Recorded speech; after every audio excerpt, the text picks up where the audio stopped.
joint operations that were carried out to destroy the terror infrastructure in Pakistan-occupied Jammu and Kashmir, as well as in Pakistan itself.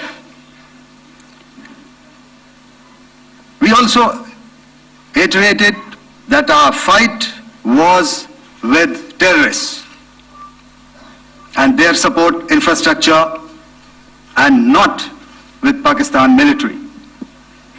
However, it is a pity that the Pakistan military chose to intervene and bat for the terrorist, which compelled us to respond in kind. दोस्तों, हमारी लड़ाई आतंकवाद और आतंकवादियों के खिलाफ थी। इस लड़ाई को अपनी लड़ाई बना ली। इस परिस्थिति में हमारी जवाबी कार्यवाही अत्यंत आवश्यक थी और इसमें उनका जो भी नुकसान हुआ वे खुद इसके लिए जिम्मेदार हैं। हमारी तरफ से हमारी एयर डिफेंस सिस्टम्स देश के लिए दीवार की तरह खड़ी थी और इसको भेदना दुश्मन के लिए नामुमकिन था।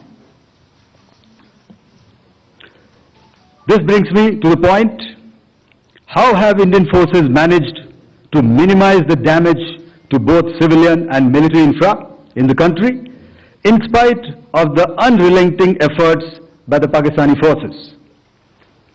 Most of you and the majority populace within the country have had a lot to say about the layered and integrated air defense systems put in place by the Indian Armed Forces, which includes the assets of the Indian Army, the Indian Navy, in addition to the primary air defense assets of the Indian Air Force. As you all are well aware, this robust AD system comprises of a large variety of multi-layered AD sensors and weapon systems, from point defense weapons like the low-level air defense guns, shoulder-fired manpads, and short-range surface-to-air missiles or SAMs, to area defense weapons like the air defense fighters and longer-range surface-to-air missiles within our inventory.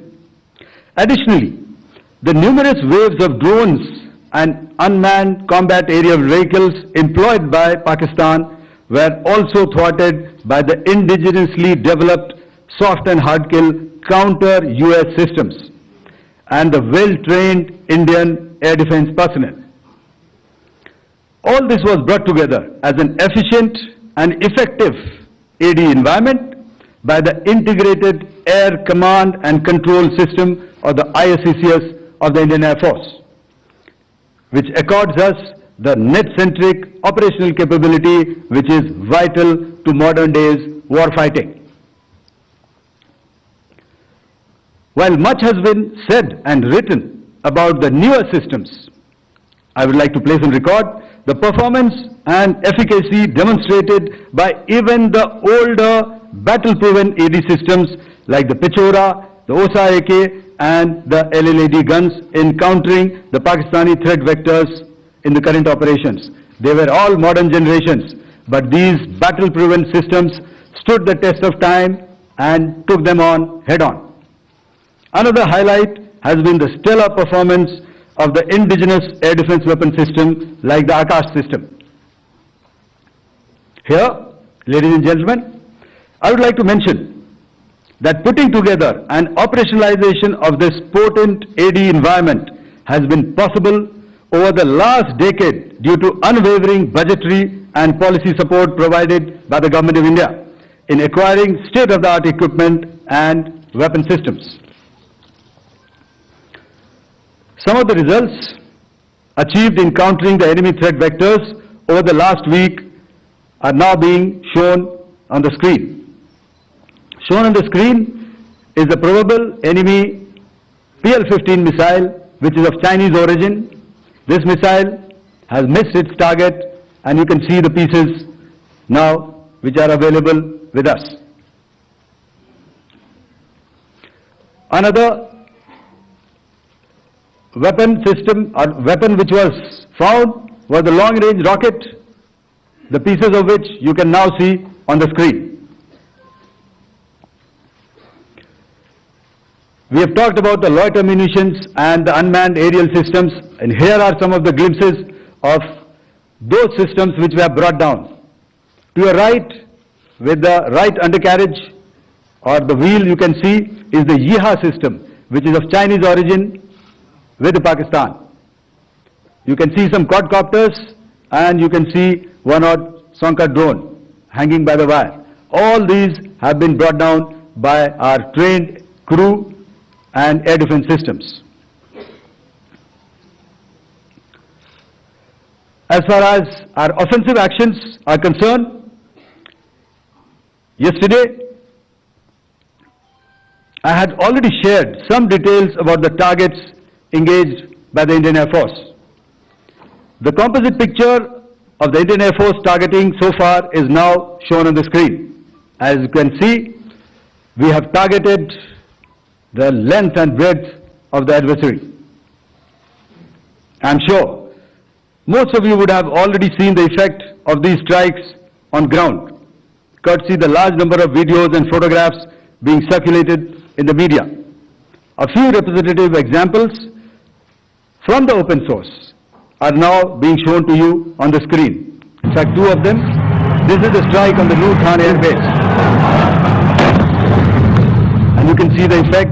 I'm sure most of you have seen the video. I have also picked it up from your sources only.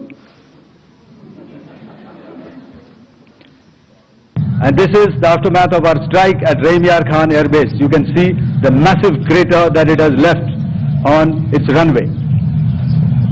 And you can see the pinpoint accuracy of our weapons.